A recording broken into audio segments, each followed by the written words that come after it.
तो वो नाम का दान दे दिया। ये बहुत बड़ी बात है, इसलिए उसको कहा जीवों को अपनाना।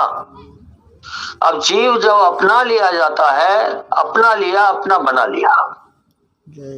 अपना लिया का मतलब अपना बना लिया। बना लिया तो बहुत बड़ा फर्क है। जैसे राजा ने अगर किसी को अपना लिया तो उसके अपनाते ही, मान लीजिए थोड़ी देर के लिए कोई राजा भ्रमण पे निकला, कहीं घूमने निकला, कहीं कोई बच्चा या स्त्री कोई भी नजर आई, मान लीजिए वो कहता है कि मैं इसे अपनाऊंगा, तो अपनाने के साथ ही राजमहल के नियम उसके लिए लागू हो जाते हैं। वह सामान्य, अगर बच्चे को गोद ले लिया, बच्चे को उठा लिया, तो फिर वो बच्चा सामान्य नहीं रहता, वह राजमहल का वारिस बन जाता है, वह भी उस महल का हकदार बन जाता है। ठीक इसी ढंग से ये बाहर का एक नमूना मात्र है। ऐसे ही संतों ने, गुरु ने जिन जीवों को अपना लिया, आप भी उनके वारिस हो और आप भी उस तमाम दौलत के हकदार हो जो मालिक ने मेहनत करके प्राप्त की है। जय गुरुदेव। ये कितनी बड़ी भेद की बात है, कितनी बड़ी बात है। फर्क इतना है कि एक छोटा बच्चा जो 4 साल का, 2 साल का होता है, उसे फर्क मालूम नहीं होता। हाँ भाई, राजा है, घोड़े पे आया है, बड़ा आदमी दिखता है, लेकिन उसने अगर गोद में उठा लिया कि इस बच्चे को मैं अपनाऊंगा, तो वह ये नहीं समझ पाता कि एक पल पहले वो क्या था, और जैसे ही राजा ने गोद में उठाया, दूसरे क्षण वो क्या हो गया, इसका कुछ समझ में उस बच्चे को नहीं आता है। लेकिन जो अगर समझदार कुछ होते हैं तो उन्हें तो देखते ही लगता है भाई ये तो राजकुमार बन गया। तो प्रेमी सत्संगियों, यही जीव का हाल होता है, जीवात्मा का यही हाल होता है। जीव को जब अपना लिया जाता है महापुरुषों के द्वारा, तो वो मोहर हमारी जीवात्मा पे लगती है और काल उसे उस घेरे में नहीं ले पाता जो सबके लिए होता है। यद्यपि कर्मों का विधान रहने के कारण कर्मों की सजा हमें मिलती है, लेकिन फिर भी वो कर्म पर मेख लगाते हैं और कितने जन्मों जन्मों के कर्म हमारे और क्षणों के अंदर एक सूल की सुई बना करके टाल दिए जाते हैं। जय गुरुदेव। लोग जब गुरुओं के पास जाते थे तो बड़ी उनकी आशीर्वाद के साथ साथ बड़ा सौभाग्य मानते थे कि कभी हमें डांट पड़ जाए, कभी हमें फटकार पड़ जाए, कभी गुरु की डांट पड़ जाए। इसके लिए भी बड़ी मेहनत कि कभी तो हमें डांट पड़े, कभी तो हमें उनकी फटकार मिल जाए। उस डांट और फटकार एक ऐसी होती है कि जिसमें न जाने कितने कर्म जल करके खाक हो जाते हैं। जय गुरुदेव। तो महापुरुषों की डांट कोई आसान नहीं होती, उनकी फटकार कोई आसान नहीं होती, और वो तो ये समझ लीजिए कि बड़े सौभाग्य आपका जाग गया तो आपको डांट और फटकार मिल गई है, ये सौभाग्य की बात होती है। और हमें उस डांट फटकार को अमृत की तरह पी करके हमें अपने आप को बदल लेना चाहिए, अपने कर्मों को जला देना चाहिए और नए सिरे से उनके चरणों में लग जाना चाहिए। ये जीव का भाव होना चाहिए, तभी उसे इस संसार और में मुक्ति और परमार्थ में रास्ता मिलता है। वरना अगर हमने डांट फटकार को भी मजाक में लिया और उसे छोड़ दिया तो फिर जीव का कहीं ठोर ठिकाना नहीं होता। इसलिए फटकार जितना लाभकारी होती है उतनी फटकार बेकार भी हो जाएगी अगर हमने उसे नहीं माना तो महापुरुषों के सानिध्य में जब हम रहते हैं, जब उनके पास हम रहते हैं, साध संतों के पास जब हम रहते हैं, तो हमें बड़ी होशियारी से रहना चाहिए ताकि हम उनके दामन को पकड़ करके रहें, उनके रास्ते को पकड़ कर रहें। यह है आध्यात्मवाद, यह आध्यात्मवाद है। आध्यात्मवाद के साथ साथ मैंने यहाँ पर इसीलिए कई बार बोला है सत्संग के अंदर कि आपका संसार न बिगड़े और संसार 4 गुना हो जाए, इसलिए मैंने यहाँ पर दूसरे तरह के संकल्प इस आश्रम पर किए हैं। आपका संसार जिस दिन से आप आना चालू करोगे, आपके संसार की पीड़ा उसी दिन से उल्टे पांव जाना चालू हो जाएगी। जय गुरुदेव। ये समझ लीजिए आप। मैंने जो संकल्प यहाँ पर किए हैं उसकी आप कल्पना नहीं कर सकते। मैंने इसीलिए कि हमारी संगत बहुत वर्षों हो गए, बहुत परेशान है, सत्संगी परेशान है, सत्संगियों को कुछ समझ नहीं आती है, तो एक संकल्प कर लिया। अब ठीक है, जो आएगा जितना आएगा उतना पाएगा, और जो नहीं आएगा वो उसकी इच्छा। लेकिन हमारा पुरुषार्थ यह है कि गुरु ने जो हमको दौलत दी है, गुरु ने जो कुछ हमको दिया, उसका लाभ प्रत्येक व्यक्ति को मिले, यही हमारी इच्छा रहती है।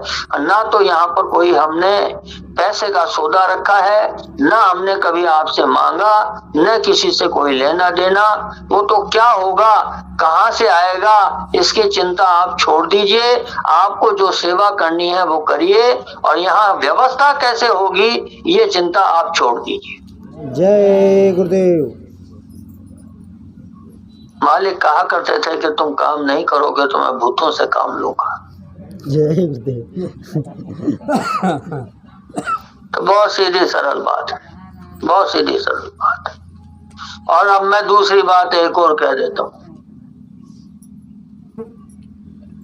कि मालिक ने कहा था, करके भी दिखाया, लेकिन आपने भूतों को देखा नहीं होगा, मैं दिखा दूंगा जरूरत पड़ी तो। जय गुरुदेव। फिर भाग जाओगे, लेकिन आप बच्चे तो घर में छुप जाएंगे, फिर कहेंगे कि मालूम नहीं क्या आश्रम बना दिया।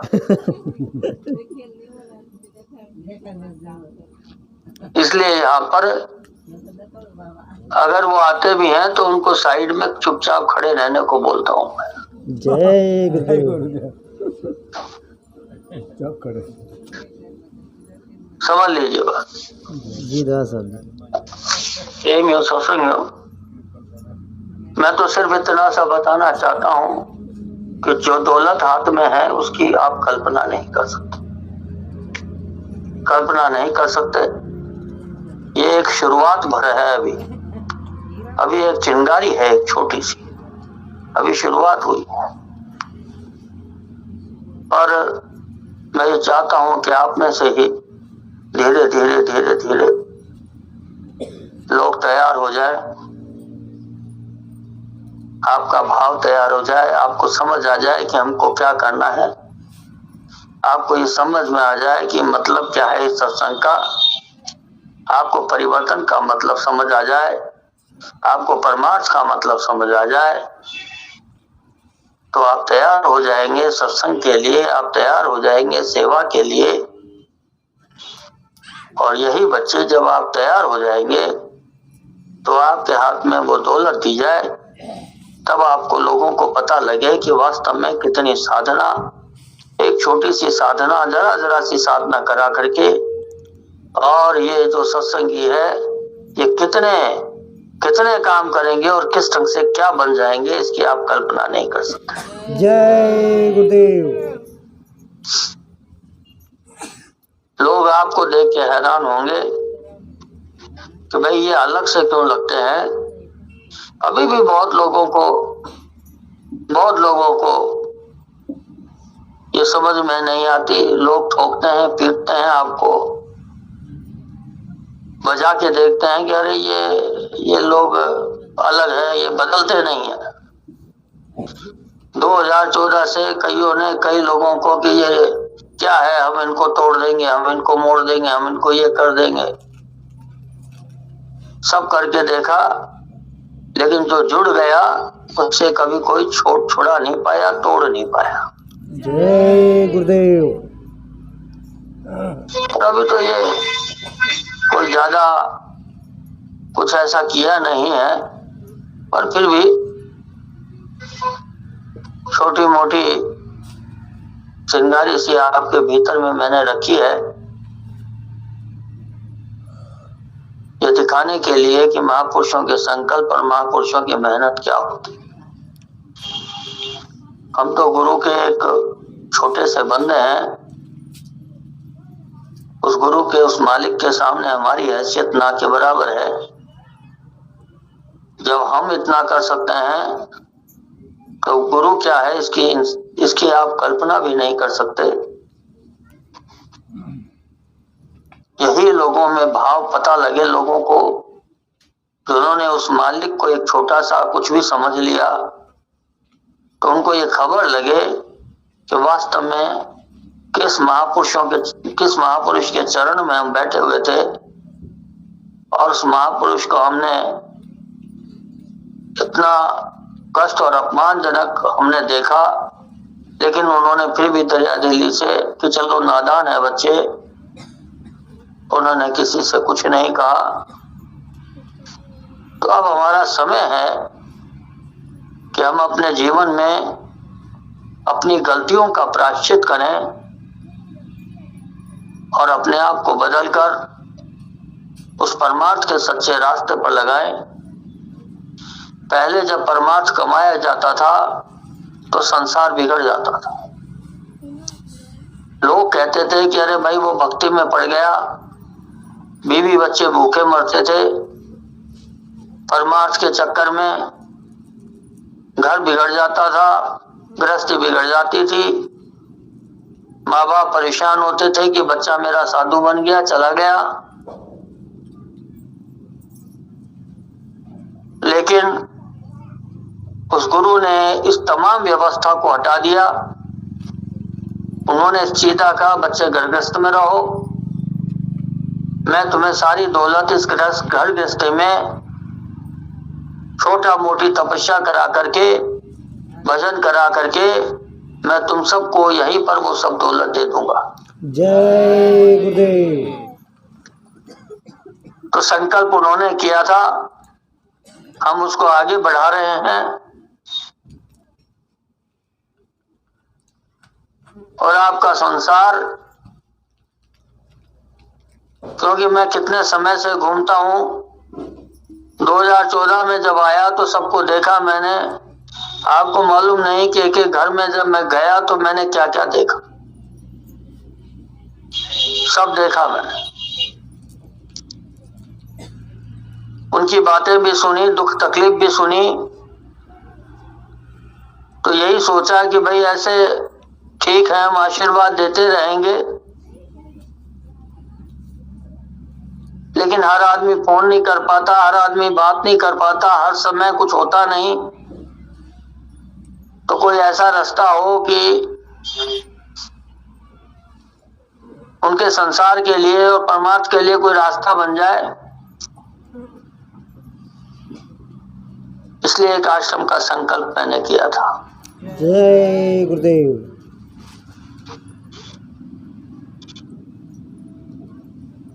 अब ये संकल्प है, यहाँ धीरे धीरे आपकी घर गृहस्थी अपने आप स्वभावतः ठीक होने लगेगी। जय गुरुदेव। ताकि आपका भजन सही बने। जय गुरुदेव। लेकिन भजन आपको करना है, त्याग तपस्या आपको करनी है, भाव आपको रखना है, गुरु भक्ति आपको करनी है। बस ये इतना काम थोड़ा थोड़ा आप करिए और आगे का काम हम पर छोड़ दीजिए। जय गुरुदेव।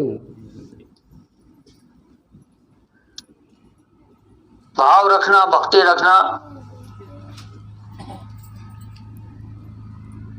दृढ़ता रखना मन के अंदर, संयम रखना, गुरु चरणों के प्रति समर्पित रहना, ये थोड़ा सा काम आप करेंगे। बाकी चीजें उस मालिक पर छोड़ दें। जो निमित्त सेवा घर गृहस्थ में आपके प्रति रहती है उसे करिए। इधर उधर दूसरों को गाली गलौच ये वो कोई फायदा उससे नहीं। इसको बुरा कहें, उसको भला कहें, उसको ये कहें, कोई फायदा नहीं। अब आपके पुराने जो कर्म है वो तो अब है ही, उसका तो कोई उपाय नहीं है, वो कोई अच्छे तो थे नहीं, तो उन्हें काटने में थोड़ा सा समय कई बार लग जाता है। ये आपको मैंने कई बार बहुत अच्छी तरह समझाया है कि सफाई करने में धूल उड़ती है, मटके कोई बजा के देखते हैं, अंदर हाथ रखते हैं, ऊपर से थपेड़ मारते हैं, बहुत तरह की तरीके से समझाया है।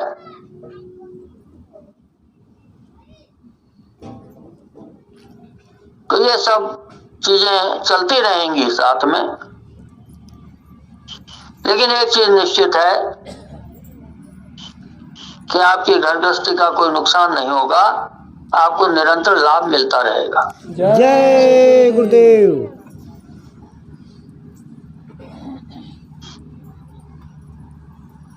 पुराने महात्माओं की कहानियां तो बहुत लंबी लंबी हैं। एक एक जीव को थोड़ा थोड़ा सा भी देते थे तो उन्हें अपनी कितनी तपस्या देनी पड़ती थी, फिर वो छीन लेते थे वापस, क्योंकि कब तक देंगे। तो वो सब संकल्प, वो छोटी छोटी चीजें थी। यहाँ तो भंडार है, समुद्र है, यहाँ कोई कमी होने वाली नहीं है। आप सोचेंगे कोई कमी पड़ जाएगी, मालिक सागर है, कुछ कमी होने वाली नहीं। आप अपने रास्ते पर चलते चलिए, भक्ति को, प्रेम को, भाव को अंदर रखिए और चलते चलिए। इतना ही मैं साधना के विषय में ज्यादा अभी मैं बोल नहीं रहा हूं, क्योंकि बोलूंगा तो वो नियम आपके साथ लागू हो जाएगा। इसलिए मैं ये चाहता हूं कि धीरे धीरे आप तैयार होते जाएंगे तो कुछ चीजें ऑटोमेटिक हैं, वो आपके अंदर आती जाएंगी, तो आपको महसूस भी होने लगेगा। कहने के बजाय करके दिखाया जाए तो वो ज्यादा बढ़िया रहता है। जय गुरुदेव। तो इसलिए मैं भी पुरुषार्थ करने में विश्वास रखता हूँ, मेहनत करने में विश्वास रखता हूँ। मैं भी घरग्रस्त में हूँ, अपनी घरग्रस्ती के अलावा मैं सारे सत्संगियों से, मैं इसीलिए सत्संगत का काम निरंतर करता रहता हूँ। वो भी करता हूँ, ये भी करता हूँ, गृहस्थी भी करता हूँ। जो मालिक ने जो जितना आदेश दिया वो सब काम करता हूँ। ऐसा नहीं है कि ये उधर चले गए, ये भूल गए, वो भूल गए, ऐसा नहीं होता। बाहर भीतर सब तरह का काम निरंतर चलता रहता है। और ये जो बातें हैं ये हवा में नहीं की जाती। जब आपको ये बातें धीरे धीरे समझ आने लग जाएं, तो इसका मतलब यह है कि मन का भाव आपका दृढ़ हो गया। जब तक ये बातें समझ में नहीं आती हैं तब तक हमारा विश्वास डिगमिग रहता है। विश्वास ऐसा अटूट होना चाहिए कि कहीं खाई में भी गिर जाए तो हमारे मन की जो डोर है वो ऐसी रहे कि तुरंत पकड़ ले और वो मालिक एक सेकंड में खाई में से निकाल करके आपको बाहर कर दे। जय गुरुदेव। ऐसी दृढ़ हमारे भावना हमारे अंदर होनी चाहिए। कईयों की गृहस्थ में कुछ ज्यादा समस्या है, बच्चे रोते हैं, कई बार परेशान होते हैं, मैं देखता हूं उनको। लेकिन मैंने एक चीज जो मुझे नोट होती है, हमारे में अभी कुछ भावनाओं की दृढ़ता की कमी है, प्रेम की थोड़ी सी कमी है। भाव दृढ़ होना बहुत जरूरी। भाव दृढ़ कब होगा? जब प्रेम होगा। उसके बिना भाव दृढ़ नहीं होता कभी। उससे ही आपके गृहस्थ में गड़बड़ियां हैं। अब कर्म तो अंदर जमा ही जमा है, और जब तक वो नहीं होगा तब तक और जमा होंगे। अब आप साफ करना चाहते हैं तो थोड़ा बहुत मेहनत और पुरुषार्थ आपको करना पड़ेगा। बिना थोड़ी बहुत मेहनत और पुरुषार्थ के मालिक दया भी करेगा तो वो बह जाएगी। कईयों के घर में कोई एक दो जने पीने वाले भी हैं, कुछ खाने वाले भी हैं। अब ये महाराष्ट्र में कुछ ज्यादा है, और स्टेट्स में, हमारे राजस्थान में इधर थोड़ा कम है। तो वो अब परेशानी तो रहती है, लेकिन अगर आप सत्संग को ठीक से सुनेंगे, एक समय बना लीजिए।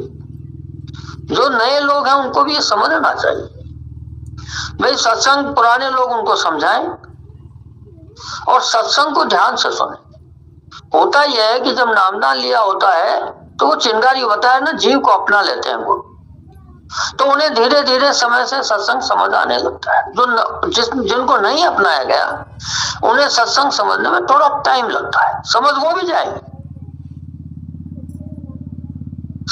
भी जाएंगे, लेकिन समय लगेगा। तो आपको अपने आप को थोड़ा सा समय आपको देना पड़ेगा।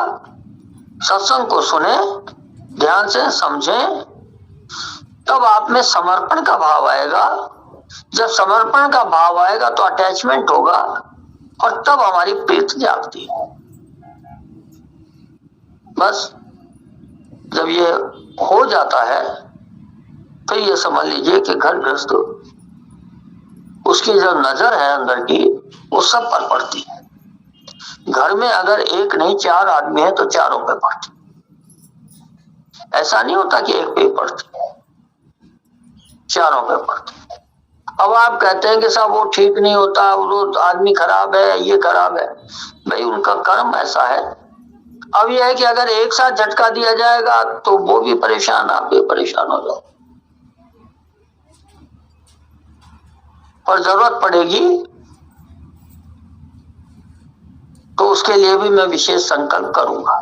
जय गुरुदेव। पिछले दिनों मैंने बहनों देवियों के लिए एक छोटा मोटा संकल्प किया था।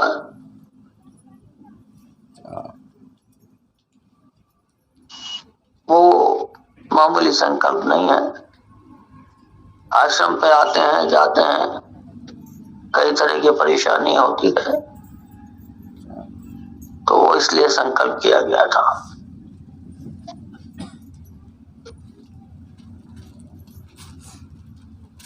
उन्हें धागा बांधा गया था।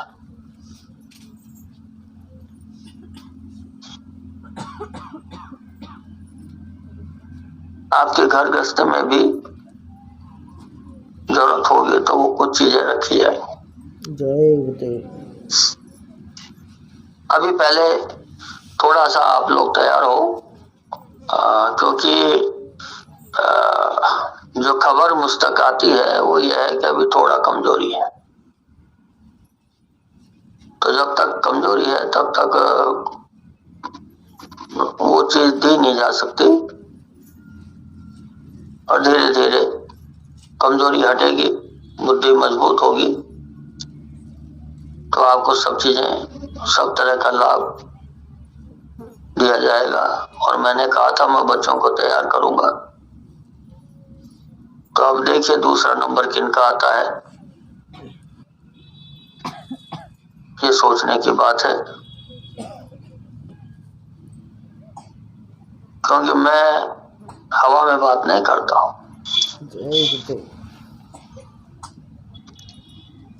मेरा लक्ष्य बहुत सीधा सरल होता है,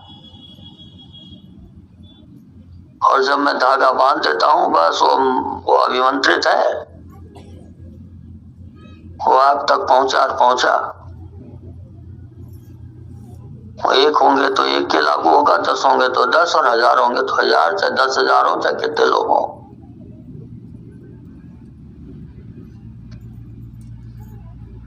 तो आप लोग ये महापुरुषों का दिया हुआ जो रास्ता है, क्योंकि कई लोग ये कहते हैं कि ग्वालियर में जब मैं गया था तो बड़ा इस बात का ही विरोध हो गया कि भाई आपने धागा क्यों बांधा। अरे भाई किसी के गले पे छुरी थोड़ी चला दी मैंने, लेकिन इसका बात का भी विरोध कर रहे थे कि धागा नहीं बांधना चाहिए। वो सोचे कोई तंत्र मंत्र कर रहे हैं। अरे भाई, तो तंत्र मंत्र ऐसे थोड़ी किया जाता है। और तो आपके शुभ और आपके लाभ के लिए मैंने कोई संकल्प किया, लेकिन हमारी जो बुद्धि है वो समझ नहीं पाती। उनको ये है कि भाई हमारे यहाँ गुरु महाराज के यहाँ तो ऐसा नहीं होता। गुरु महाराज के यहाँ मैं आपको बता देता हूँ, पंडित जी पूजा कराते थे, मालिक जब जरूरत होती थी पूजा कराते थे, और पूरे पूजा कराने के बाद पंडित जी को आदेश देते थे कि आप धागा बांध दो और तिलक कर दो, जो जितने लोग वहां होते थे। अब ये मालिक का विधान था, मालिक ने संकल्प करके कि बच्चों मैंने तुम्हारी पूजा करके संकल्प किया है, ये कहा करते थे मालिक। अब मैं उनकी बराबरी तो नहीं कर सकता, लेकिन मेरे पास जितना जो कुछ है तो भाई चलो ठीक है, हम एक छोटा मोटा कुछ संकल्प आपके साथ जोड़ दें ताकि लाभ उसका आपको मिले। ये संकल्प करके, ये सोच करके हमने ये सब किया है। ये मैं सब आपको इसलिए बता रहा हूं कि कई बार कोई लोग पूछते ही बात करें तो आप भी जवाब दे सकें। तो हमने इस भाव के साथ हमने ये सब ये करते हैं। अब इसमें किसी को बुरा लगे तो वो उनकी इच्छा है, बाकी हमारा निज कोई स्वार्थ नहीं है। आपके हर बुराई और दुख और तकलीफ के लिए संत महात्मा किसी न किसी रूप में प्रसाद है, ये है वो है, किसी न किसी रूप में आपको आशीर्वाद देने के लिए कोई रास्ता रखते हैं। यही महापुरुषों की लीला कहलाती है, यही साधु महात्माओं का आशीर्वाद का तरीका होता है। तो ये बातें हमको समझनी चाहिए और सत्संग का मतलब भी हमको समझना चाहिए। मन में जो दुर्भावना है उसको निकालो। यहाँ भी आप सेवा करते हैं तो उस भाव के साथ सेवा करिए। कहीं कोई आपको लगती है कमी, लगती है कुछ और लगता है, तो आपस में उसको समझ के एक दूसरे से दूर करिए। और कोई बहुत ही ऐसी लगती है तो फिर आप मुझसे बात करिए। आप आपस में उस चीज को ठीक कर सके तो वो बहुत अच्छा है।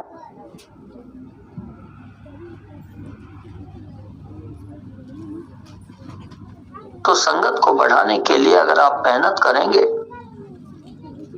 सत्संग में यहाँ आप किसी भी तरह की छोटी बड़ी सेवा करें, उसका लाभ आपको निश्चित मिलेगा। जय गुरुदेव। कुछ